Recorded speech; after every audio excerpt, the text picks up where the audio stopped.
Assalamualaikum warahmatullahi wabarakatuh. Perkenalkan, kami dari kelompok 3 akan mempresentasikan tentang hasil diskusi kelompok kami, yaitu tentang peluruhan radioaktif. Saya Desi Leventi dengan NIM 1084. Perkenalkan, nama saya Reva Labiba dengan NIM akhir 1022.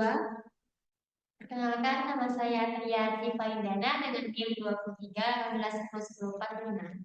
10 46. Oke, selanjutnya yaitu ada persamaan diferensial biasa orde 1. Persamaan diferensial itu adalah persamaan matematika untuk fungsi satu variabel atau lebih yang menghubungkan nilai fungsi itu sendiri dan turunannya dalam berbagai orde. Nah, persamaan diferensial ini memegang peranan penting dalam rekayasa fisika, ilmu ekonomi, dan berbagai macam disiplin ilmu lainnya. Persamaan diferensial biasa orde pertama itu merupakan persamaan diferensial yang paling sederhana bentuknya, karena persamaan ini hanya mengandung turunan pertama dari fungsi yang tidak diketahui. Kemudian, persamaan diferensial merupakan dasar dalam pengembangan ilmu pengetahuan dan teknologi. Contohnya seperti materi yang akan dibahas pada presentasi kali ini, yaitu peluruhan zat radioaktif, pertumbuhan dan penyusutan populasi, pemanasan dan pendinginan, penguapan, perilaku arus listrik dalam suatu rangkaian listrik, gerak dalam medan gravitasi, dinamika harga pasar, dan lain sebagainya. Selanjutnya yaitu penerapan persamaan diferensial. Yang pertama, salah satu penerapan persamaan diferensial biasa dalam kimia yaitu peluruhan zat radioaktif. Yang kedua yaitu peluruhan radioaktif biasanya disertai dengan emisi partikel energi atau foton sinaria atau keduanya. Karakteristik peluruhan radioaktif adalah konstanta peluruhan radioaktif dikalikan dengan interval waktu yang jauh lebih kecil menunjukkan probabilitas bahwa setiap atom tertentu dari zat radioaktif mengandung sejumlah besar atom radioaktif yang sama akan meluruh dalam interval waktu tersebut. Peluruhan berat zat radioaktif dalam jangka waktu tertentu sebanding dengan perubahan waktu yang diperlukan oleh zat tersebut untuk meluruh.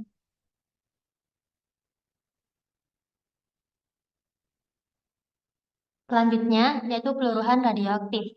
Zat radioaktif meluruh dengan memancarkan radiasi secara spontan. Misalkan, NT adalah massa zat yang tersisa pada saat T. N0 adalah massa zat, maka laju peluruhan relatif terhadap massanya bernilai konstan. Oleh sebab itu, laju perubahan massa zat terhadap waktu T dapat dinyatakan dengan dN per dt sama dengan Kn. Persamaan diferensial ini dapat pula ditulis sebagai dN per N sama dengan K dikali delta T. Diintegralkan terhadap T menjadi ln N sama dengan KT plus J.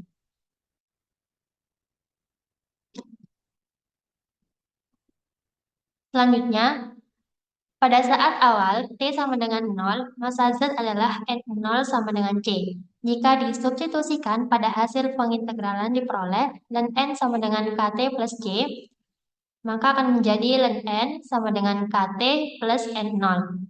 Dengan menggunakan aturan eksponensial, maka diperoleh E pangkat ln N sama dengan E pangkat KT dikali E pangkat N0. Disederhanakan, maka menjadi N sama dengan N0 dikali E pangkat K kali T. Maka akan diperoleh N sama dengan C dikali E pangkat K kali T. Selanjutnya yaitu contoh soal. Yang pertama yaitu karbon 14 adalah zat radioaktif. Waktu yang diperlukan agar zat itu tinggal separuh atau setengah umurnya adalah 5.570 tahun. Berapakah konstantanya? Diketahui zat C sama dengan min 14. Y sama dengan 1/2 dan Y0 sama dengan 1. Waktu paruh T sama dengan 5.570 tahun. Yang ditanya adalah K atau konstanta. Penyelesaian Y sama dengan Y0 dikali E pangkat KT. 1/2 sama dengan 1 dikali E pangkat K dikali 5570. Selanjutnya ln 1/2 sama dengan ln E pangkat K dikali 5570. Dan 1 min ln 2 sama dengan K dikali 5570. 0 min ln 2 sama dengan K dikali 5570. Selanjutnya pindah ruas. K sama dengan min ln 2 per 5570. Sehingga konstantanya adalah min 0,000124. Contoh soal yang kedua yaitu contoh di atas dapat dilanjutkan jika berat awal zat C14 adalah 10 gram. Setelah 2000 tahun, berapakah sisa zat tersebut? Diketahui Y0 sama dengan 10 gram, T sama dengan 2000, K sama dengan min 0,000112.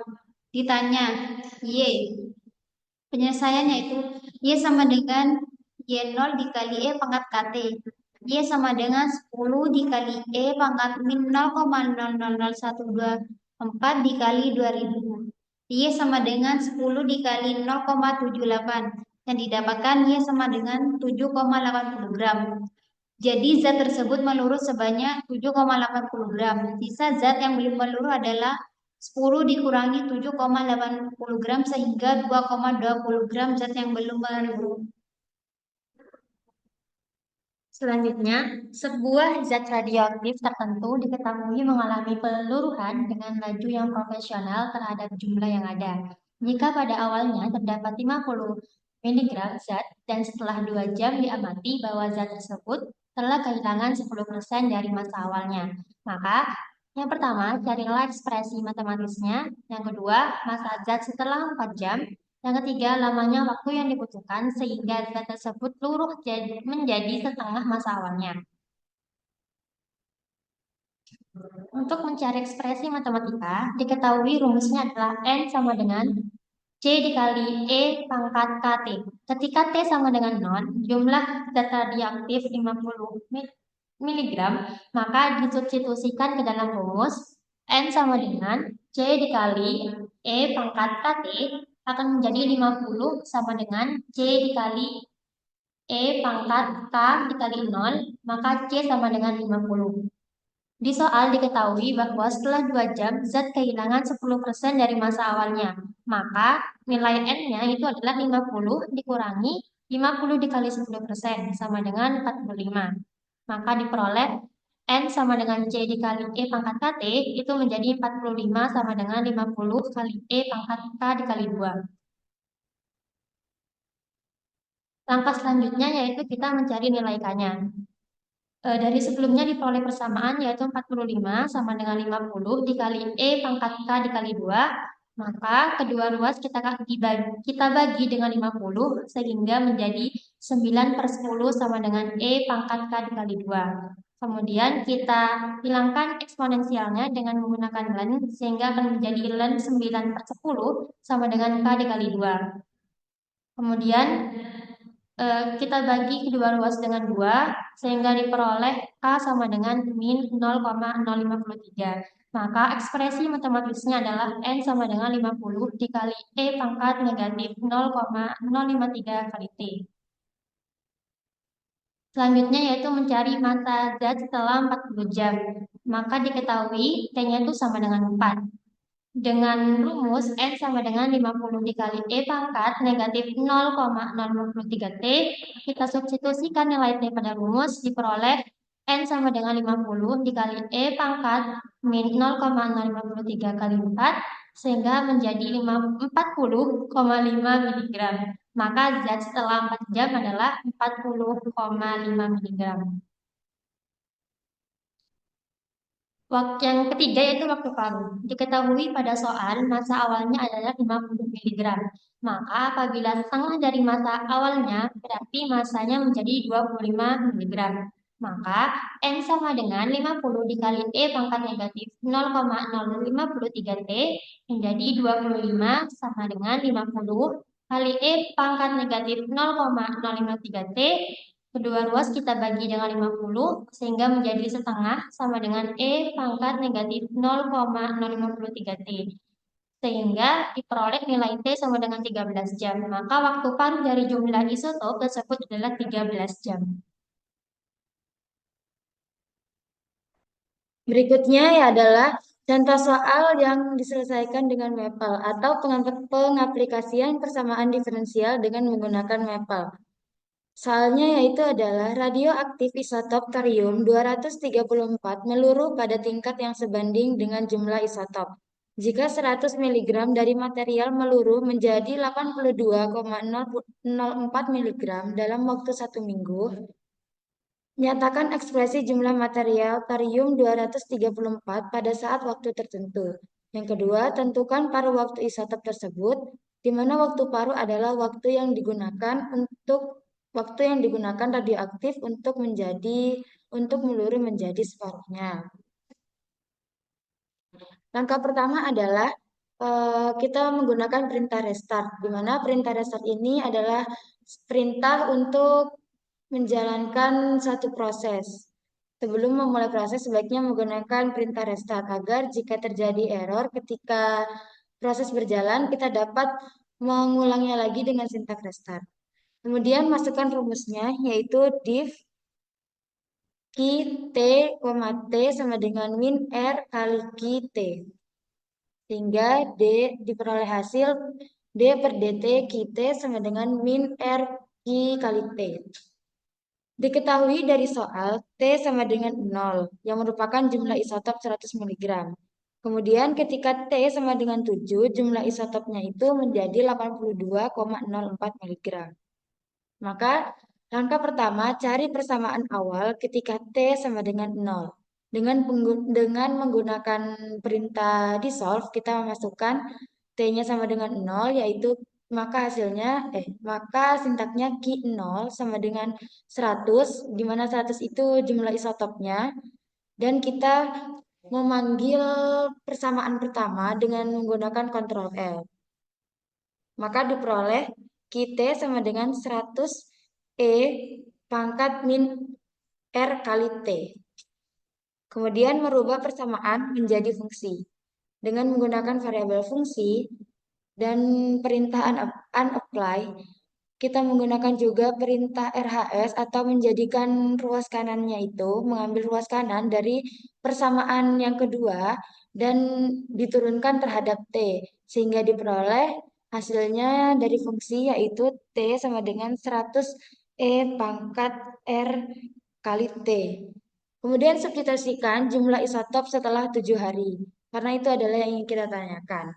Maka 82,04 sama dengan fungsi dikali 7. Sehingga diperoleh 82,04 sama dengan 100 E pangkat min 7. Jadi R-nya itu 7. Maaf, maksudnya T-nya itu 7. Min 7 pangkat R. Nah, lalu kita kemudian hilangkan 100-nya itu pada ruas kanan tadi. Jadi persamaan 4 itu kita panggil lagi, kemudian kita bagi 100 agar mendapatkan E pangkat min 7R. Jadi sama-sama dibagi 100 sehingga hasil yang didapatkan adalah 0,82040000 itu adalah E pangkat min 7R. Setelah itu kita mencari nilai R-nya. Tadi pada persamaan kelima telah diketahui hasilnya yaitu E pangkat min 7R. Nah, kemudian dari persamaan 5 itu kita panggil persamaan 6 yaitu min 7. Persamaan 6 itu dibagi min 7 agar sisi kanannya itu tersisa hanya R-nya saja. Sehingga hasil yang diperoleh yaitu 0,028280464669. Setelah mendapatkan nilai R, kita substitusikan ke fungsi, di mana ini merupakan ekspresi untuk jumlah isotop thorium 234 pada waktu T. Fungsi yaitu dengan menggunakan variabel fungsi, kita menggunakan perintah unapply dan subs R sama dengan 0,28280464669 hasil dari persamaan 7, kemudian fungsi diturunkan terhadap fungsi T, kemudian diturunkan lagi terhadap T. Hingga diperoleh T yaitu 100 E pangkat min 0,02828046469 T. Setelah itu tentukan jumlah isotop sehingga isotop meluruh menjadi setengah semula.